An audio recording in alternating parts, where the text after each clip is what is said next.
வணக்கம் குழந்தைகளே, எல்லோரும் எவ்வாறு இருக்கிறீர்கள்? நலமாக இருக்கிறீர்களா? நான் உங்கள் தமிழ் ஆசிரியை. இன்று உங்களுக்கு பாடம் 6 என் கற்பனையில் என்ற பாடத்தை கற்றுத்தரப்போகிறேன்.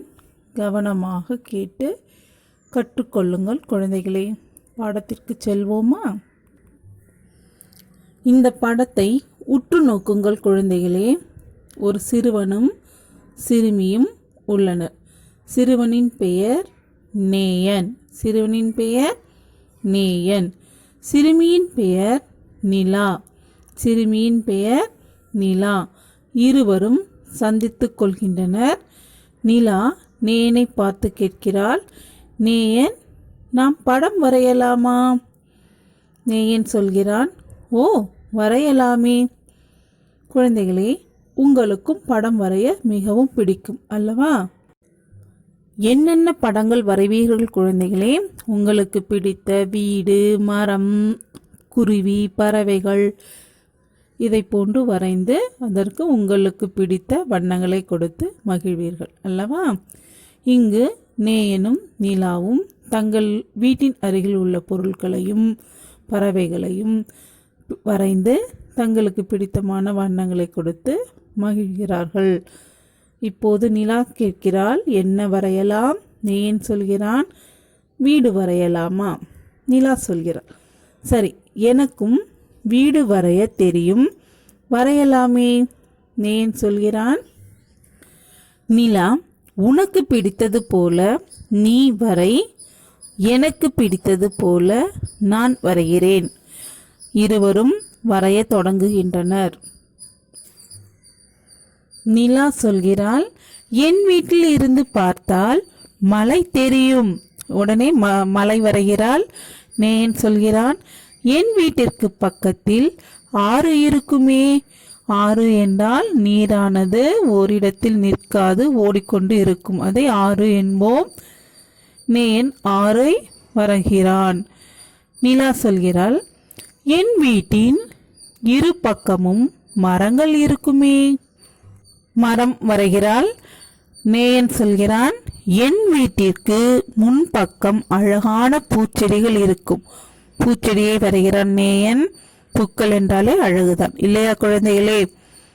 நிலா சொல்கிறாள், வீட்டிற்கு எனக்கு பிடித்த நீல வண்ணம் தீட்டுவேன். நிலாவிற்கு நீல வண்ணம் மிகவும் பிடிக்கும் போல் இருக்கிறது அல்லவா குழந்தைகளே? உங்களுக்கு என்னென்ன வண்ணம் பிடிக்கும்? மஞ்சள், சிவப்பு, ஒவ்வொருத்தருக்கும் ஒவ்வொரு விதமான வண்ணங்கள் பிடிக்கும். நிலாவிற்கு என்ன வண்ணம் பிடிக்கும்? நீல வண்ணம் பிடிக்கும் என்று சொல்லியிருக்கிறாள். அடுத்தது நேயன் சொல்கிறான், என் வீட்டிற்கு மஞ்சள் வண்ணம் அடிப்பேன். அவனும் அவன் வீட்டிற்கு மஞ்சள் வண்ணம் அடிப்பானாம். நிலா சொல்கிறாள், என் வீட்டில் எனக்கு பிடித்த பூனைக்குட்டி வரைவேன். பூனைக்குட்டி அவள் வீட்டில் வளர்க்கிறார்கள். பூனைக்குட்டி என்றாலே அனைவருக்கும் பிடித்தமான ஒரு செல்ல பிராணி அல்லவா குழந்தைகளே? நேயன் சொல்கிறான், என் வீட்டு தோட்டத்தில் வாத்துகள் இருக்குமே. உடனே வாத்துகளை வரைய தொடங்குகிறான் நேயன். நிலா சொல்கிறாள், என் வீட்டு மரத்தில் ஊஞ்சல் ஆடலாம். உடனே நிலா ஊஞ்சல் வரைகிறாள். நேயன் சொல்கிறான், என் வீட்டின் படிக்கட்டில் சறுக்கு பலகை இருக்குமே. சறுக்கு பலகை வரைய தொடங்குகிறான். சறுக்கு பலகை என்றால் தெரியும் அல்லவா? அதில் ஏறி உட்கார்ந்து கொண்டு சறுக்கி வருவோம். சறுக்கி விளையாடுவது நமக்கு மகிழ்ச்சியை தரும் அல்லவா? உடனே அவன் சறுக்கு பலகை வரைகிறான்.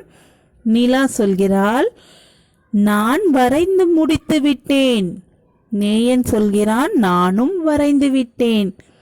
நிலா சொல்கிறாள், நீ வரைந்த வீடு எனக்கு மிகவும் பிடித்திருக்கிறது. நேயனும் சொல்கிறான், உன் வீடும் அழகாக உள்ளது. இருவரும் வரைந்து முடித்து விட்டார்கள். நிலா என்னென்ன வரைந்தால் பார்ப்போமா? மலை, மரங்கள், வீட்டிற்கு நீல வண்ணம் கொடுத்தால், பூனைக்குட்டி வரைந்தால், ஊஞ்சல் வரைந்தால் அல்லவா? நேயன் என்னென்ன வரைந்தான்? ஆறு, பூச்செடிகள், வீட்டிற்கு மஞ்சள் வண்ணம் கொடுத்தான், வாத்துகள் வரைந்தான், சறுக்கு பலகை வரைந்தான். இவ்வாறாக இருவரும் வரைந்து தாங்கள் வரைந்த வீடுகளை இருவரும் பார்த்து மகிழ்ந்து கொண்டார்கள். நீங்களும் குழந்தைகளே உங்களுக்கு வீட்டில் ஓய்வு நேரம் கிடைக்கும் பொழுது உங்களுக்கு பிடித்தமான பொருளின் படங்களையோ அல்லது உங்களுக்கு பிடித்த நிகழ்ச்சிகளின் படங்களை வரைந்து உங்களுக்கு பிடித்தமான வண்ணங்களை கொடுத்து உங்களுடைய அறிவுத்திறனையும் வண்ணங்களின் நிறங்களின் பெயர்களையும் கற்று உங்களது திறனை மேம்படுத்திக் கொள்ளுங்கள் குழந்தைகளே. உங்கள் தமிழ் பாட புத்தகத்தில் பக்கம் 38 எது யாருடைய வீடு கண்டுபிடியுங்கள் எழுதுங்கள் என்று கொடுத்துள்ளனர். நேயனுடைய படமும் நிலாவுடன் படமும் உள்ளது. சரியாக கண்டுபிடித்து கீழே கொடுக்கப்பட்ட கட்டத்தில் எழுதுங்கள் குழந்தைகளே.